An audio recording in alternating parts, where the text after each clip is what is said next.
Good morning. आज माझ्या दीदीने डोसे बनवले आहेत नाश्त्यासाठी. ती मी आल्यापासून काही नाही काही नाश्त्यासाठी बनवतच आहे माझ्यासाठी. आणि दीदी तशी माझी जेवण बनवून घालण्यामध्ये कधीच कंटाळा करत नाही, नेहमी हसत वगैरे असते. आणि माझी भाची पण आलेली आणि तिची पण भाची, तर तिचा नाश्ता वगैरे करून झाला होता तरी ती मध्ये लुडबुड तिची चालू होती. मी तिला अशी चिडवत होते का आता तुझा नाश्ता करून झाला तर तू मध्ये मध्ये काय करते. तर ती म्हणते आता मामीचा उपवास आहे ना, तर मी मामीसाठी खिचडी बनवणार आहे असं म्हणून. मग बघूया आता ती पण तिला जेवण बनवता येतं पण ती बनवत नाही, कारण तिला सर्व परत जेवण बनवायला वगैरे सांगतील ना, म्हणून ती ट्राय करत नाही जेवण बनवण्यासाठी. आता ती खिचडी बनवत होती. तर दोघी पण सेम दिसतात, मामी भाची. त्यातली भाची आणि मामी ओळखून येत नाही पटकन अशी. नाश्ता वगैरे पोटभर केला आणि नंतर आम्ही गेलो बाहेर म्हणजे इथे छोटंसंच त्यांच्या एरियामध्ये मॉल आहे, बिग बाजार म्हणजे छोटंसंच बिग बाजार आहे. तर आम्ही तिकडे चाललो होतो आणि काही शॉपिंग वगैरे तिकडे केले नाही, थोडंफार काहीतरी बाजार घेतला. आणि तिकडे नंतर गेल्यानंतर स्वराज खूपच हे करत होता, हट्टीपणा की हे घे ते घे असं त्याचं चालू होतं. आम्ही घेतलं आणि निघालो लगेच. तिथून आल्यानंतर मी माझ्या मैत्रिणीला भेटायला गेली आहे. ती स्कूलमध्ये जॉबला आहे, अकाउंट मॅनेजर. तर तिकडे मी तिला भेटण्यासाठी खूप वर्षानंतर मी तिला भेटली खरं तर. आणि भेटून तिला खूप छान वाटलं.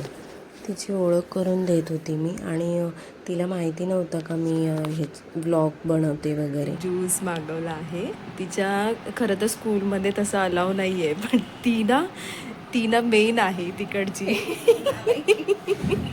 त्याच्यामुळे ना सगळं चालतं तिच्या स्कूलमध्ये. दाखवते असं हे ना. चल करते, थोडं करते. पहिला आतमध्ये एंट्री करताना करायला पाहिजे होतं, चुकलं माझं. आता जाताना करते. हे ना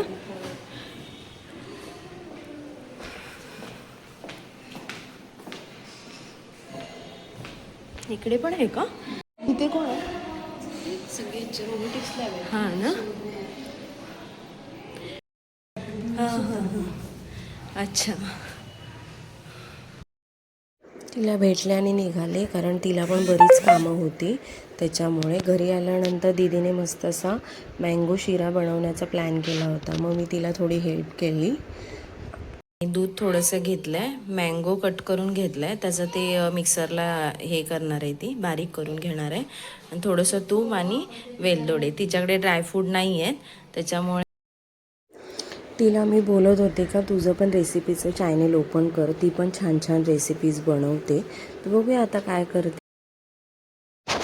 रवा असा छान तिने भाजून घेतला तांबूस रंगावर. त्याच्यानंतर तिने साखर टाकली आणि साखरनंतर ते मँगो पल्प टाकलं, दूध वगैरे टाकलं, असं सर्व मिक्स करून घेतलं तिने. जसं आपण शिरा बनवतो सर्व तसंच बनवलं आहे, फक्त मँगोचा पल्प तिने त्याच्यामध्ये ॲड केलेला आहे.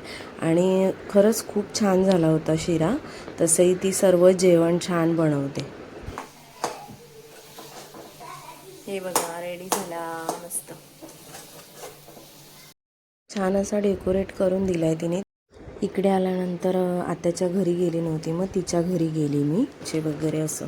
त्याच्यानंतर आम्ही संध्याकाळी आत्याच्या घरी गेलो आणि तिथे ना अगस्त्य म्हणजे माझ्या भाच्याची गाडी, बड्डेला त्याला मोठी गिफ्ट आलेली आहे, त्याच्या मामाने दिली.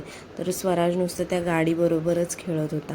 मग नंतर त्याच्या काकाने बाहेर घेऊन गेला गाडी, कारण घरामध्ये त्याला व्यवस्थित फिरवायला येत नव्हतं म्हणून. व्हिडिओचा इथेच एंड करते. व्हिडिओ आवडला असेल तर लाईक, शेअर आणि सबस्क्राईब करायला विसरू नका. तोपर्यंत बाय.